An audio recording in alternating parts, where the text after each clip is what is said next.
오늘 우리가 함께 나눌 하나님 말씀은 시편 24편의 말씀입니다.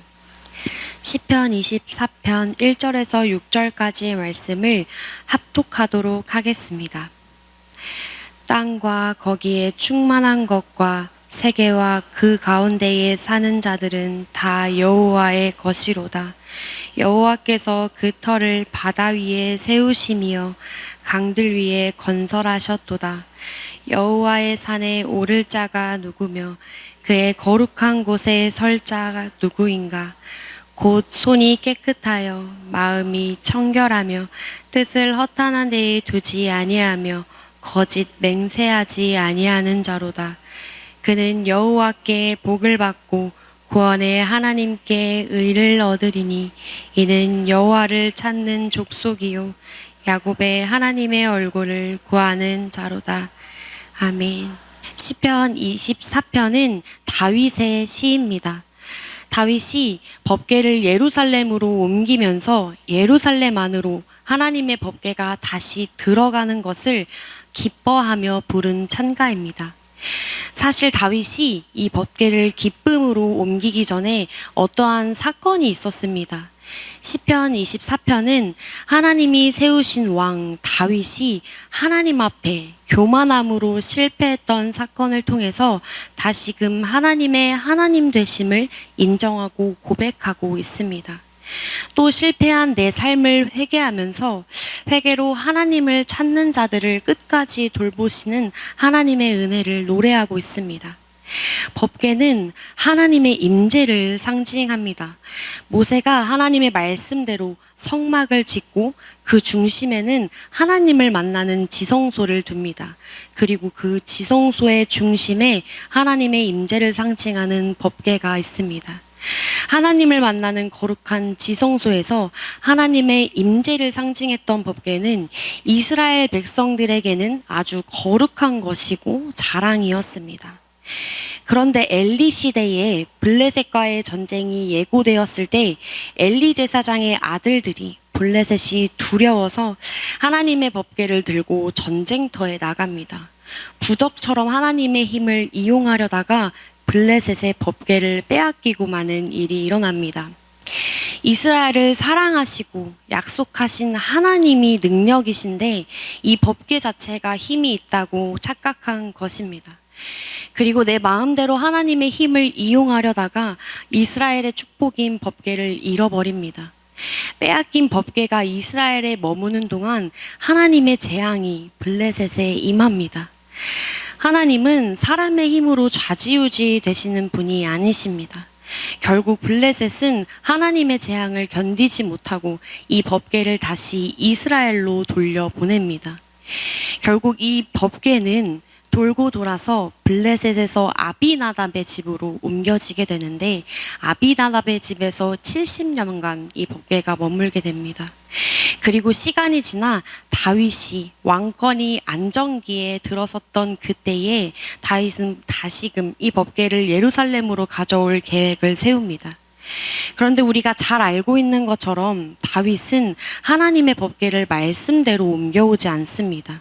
하나님의 뜻대로 옮겨오기는커녕 이방 신상들을 옮기는 방법대로 수레에 싣고 법궤를 예루살렘으로 이동합니다.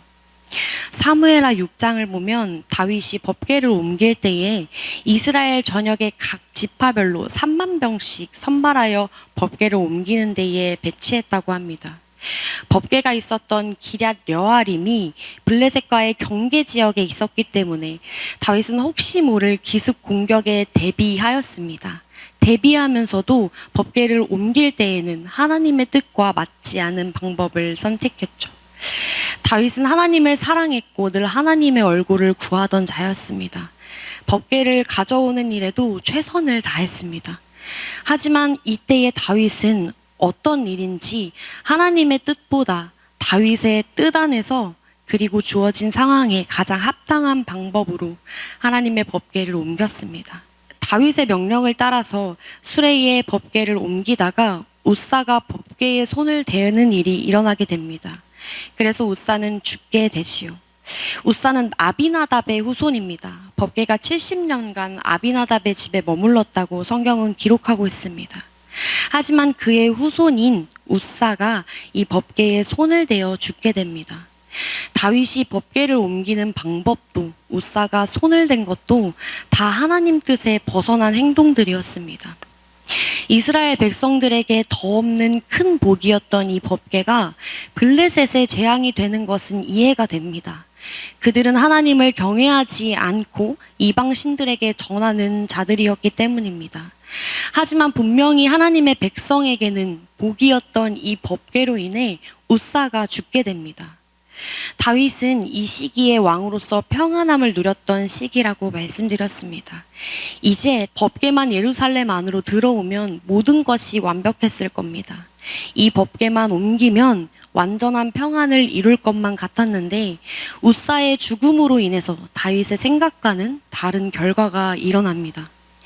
법궤는 하나님의 백성인 이스라엘에도 재앙이 되었고 하나님의 법궤를 예루살렘으로 다윗의 뜻과는 다르게 옮기지 못합니다. 우사의 죽음으로 다윗은 다시금 하나님의 존재를 새롭게 인식합니다. 내 생각으로 좌지우지되지 않는 크신 하나님을 다윗이 다시 마주하곤 두려워합니다. 왕으로서 평안했던 다윗에게 마지막 이 법궤가 예루살렘으로 무사히 들어오는 것이 완전한 평안이었던 것이 아니라 다윗이라는 한 사람이 하나님 앞에 신실하게 서 있는 것이 하나님의 백성으로서 받는 복이고 평안이라는 사실을 다윗은 하나님의 두려움 앞에 깨닫습니다. 나를 왕으로 세우신 분, 평안에 이르도록 이날까지 인도하신 분은 하나님이심을 다시 깨닫는 사건이었습니다. 내 뜻으로 평안을 이루려 했던 다윗은 하나님 앞에 크신 하나님과 작은 나를 마주하게 됩니다. 다윗의 행동이 법궤를 이동한 이 사건이 겉으로 보여지기에는 하나님을 높이는 일로 보였을 수 있지만 다윗의 마음에는 하나님의 뜻을 다하고자 하는 신실함이 아니라 내 뜻을 이루고자 하는 교만함이었습니다. 이는 왕으로서 백성들의 눈은 가리울 수 있었지만 그 진실이 하나님 앞에 드러났습니다. 그 하나님을 경험한 다윗은 법궤를 가져오는 것을 두려워하여 오베데돔의 집으로 보내죠. 오늘 본문 1, 2절에 나타나는 다윗의 고백처럼 하나님은 땅과 모든 세계의 주인이 되십니다. 모든 것에 기초를 놓으신 하나님께서 모르시는 일이 없으시고 사람의 마음까지도 속속들이 알고 계십니다. 그 하나님 앞에 숨길 것이 없는 것입니다. 하나님께서는 이 사건을 통해서 다윗의 마음에 변화를 주십니다. 신실한 종 다윗으로 다시금 살아갈 수 있도록 인도하십니다. 하나님의 하나님 되심을 다윗이 다시금 깨달을 수 있도록 인도하십니다. 이 사건을 통해서 다윗은 평안했던 삶 속에서 자신의 불신앙을 발견하게 됩니다. 그리고 마음을 쳐서 회개합니다. 오늘 본문 3절 말씀을 다시 한번 함께 읽기를 원합니다. 3절 말씀을 함께 합독하도록 하겠습니다. 여호와의 산에 오를 자가 누구며 그의 거룩한 곳에 설 자가 누구인가? 아멘. 거룩하신 하나님 앞에 설 자가 도대체 누구인가? 다윗은 하나님 앞에 하나님의 경을 깨닫고 자신을 돌아보며 거룩하신 하나님 앞에 설 수 있는 자가 누구인가 돌아봅니다. 그리고 다윗은 아무도 없다라는 것을 깨닫습니다. 내 힘으로는 도저히 하나님 앞에 설 수 있는 자는 아무도 없다는 것을 깨닫습니다. 우리 그 다음 구절 4절도 함께 합독했으면 합니다. 함께 합독하겠습니다. 곧 손이 깨끗하며 마음이 청결하며 뜻을 허탄한 데에 두지 아니하며 거짓 맹세하지 아니하는 자로다. 다윗은 4절을 통해서 하나님 앞에 서는 자의 특징에 대해서 설명하고 있습니다. 먼저는 하나님 앞에 설 수 있는 자는 손이 깨끗한 사람이라고 말합니다. 이스라엘 백성에게 손은 행동, 행실을 표현합니다. 손이 깨끗하다라는 것은 죄를 짓지 않는다라는 표현입니다. 그러나 다윗은 자신을 돌아보면서 하나님을 그렇게 사랑하면서도 교만함으로 죄를 범한 자신을 발견합니다. 이처럼 하나님 없이 끊임없이 하나님 앞에 완전한 행실을 이룰 자가 없다는 것입니다. 끊임없이 회개함으로 더러운 손을 깨끗하게 하는 자가 하나님 앞에 설 수 있는 자라고 고백하고 있습니다. 회개는 우리로 하나님 앞에 설 수 있게 합니다. 예수님의 보혈은 우리를 깨끗하게 하십니다. 내 죄로 두렵기만 한 하나님 앞에 다시금 설 수 있게 하는 유일한 것은 예수님의 보혈입니다. 하나님 앞에 설 수 있도록 우리를 허용하게 하신 이유가 됩니다. 그렇기에 거룩한 성도의 삶에는 하나님 앞에 죄된 내 모습을 깨끗하게 하는 회개가 있어야 한다는 겁니다. 날마다 예수님의 십자가 앞에서 회개하는 은혜로 하나님 앞에 설 수 있습니다. 두 번째로는 정결한 마음으로 하나님의 뜻을 허망한 곳에 두지 않는 자라고 말하고 있습니다. 거룩한 성도에게는 정결한 마음이 있어야 한다는 겁니다. 마음을 청결하게 하는 것 또한 사람의 힘으로 할 수 없는 것임을 다윗은 깨닫습니다. 다윗은 오직 하나님의 말씀이 사람을 거룩하게 함을 고백합니다. 말씀으로 마음을 비추어 우리의 마음속에 불결과 정결을 구분하게 하시는 하나님을 바라볼 때 우리는 하나님 앞에 설 수 있다는 겁니다. 말씀으로 정결한 것을 마음에 둘 때 우리는 허망한 것에 우리의 뜻을 두지 않을 수 있다는 겁니다. 세 번째로는 거짓 맹세하지 않는 자라고 말하고 있습니다. 거짓 맹세하지 않는 자는 하나님을 경외하는 자입니다. 이스라엘 사람들은 맹세하는 일을 하나님의 이름으로 맹세했습니다. 내가 정말 맹세한다 라는 것을 굳게 표현하기 위하여서 하나님의 이름으로 맹세하곤 했습니다. 이에 하나님께서는 하나님의 이름을 망령되이 부르지 말라고 말씀하시며 어떠한 것도 하나님의 이름으로 맹세하지 말라고 말씀하셨습니다. 하나님의 이름으로 바뀔 수 있는 사람의 생각에 이용하지 말라는 뜻입니다. 하나님을 쉽게 생각해서 사람의 뜻 안에 가두는 죄를 범하지 말아야 합니다. 하나님은 하나님 되십니다. 사람이 하나님을 하나님 되심을 인정하고 그 크신 하나님의 뜻과 섭리를 따르고 하나님을 경외하는 자가 하나님 앞에 설 자라는 겁니다. 다윗이 고백한 하나님 앞에 설 수 있는 존재는 결국 내 삶의 주인이 하나님 되시는 인정하는 성도라는 겁니다. 우리가 하나님 앞에 살면서 구하고 받는 모든 것은 하나님의 은혜입니다. 우리의 모든 삶이 하나님의 크신 은혜입니다. 이 사실을 잊고 다윗의 실수처럼 내 뜻으로 하나님을 좌지우지하려는 죄를 범해서는 안 됩니다. 우리는 하나님의 자비로 예수님 안에서 허용되었습니다. 예수님 안에서 용서를 받아서 하나님의 복을 누리고 있는 성도입니다. 이 사실을 기억하면서 내 뜻을 내려놓고 우리를 허용하시는 하나님 앞에 나아가는 성도의 삶이 되어지기를 소망합니다.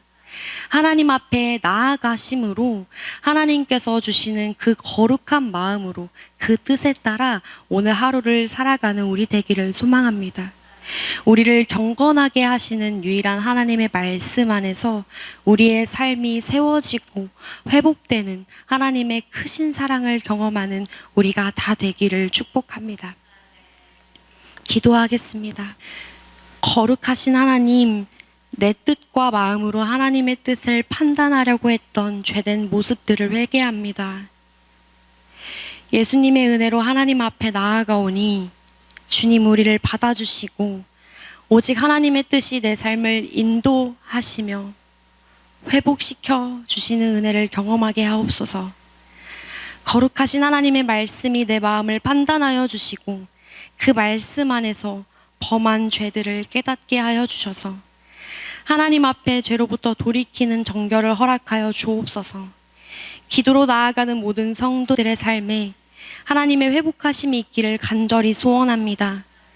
하나님을 신실히 따르는 참 성도로 빚어주시고 하나님께서 허락하신 복으로 참 평안을 누리는 삶으로 인도하여 주옵소서. 그래서 오늘 다윗이 고백했던 것처럼 기쁨으로 다시금 우리의 마음이 회복되어져서 하나님을 찬양하는 삶이 될 수 있도록 우리를 인도하여 주옵소서. 그 하나님의 사랑을 신뢰합니다. 감사드리며 예수님의 이름으로 기도드립니다. 아멘.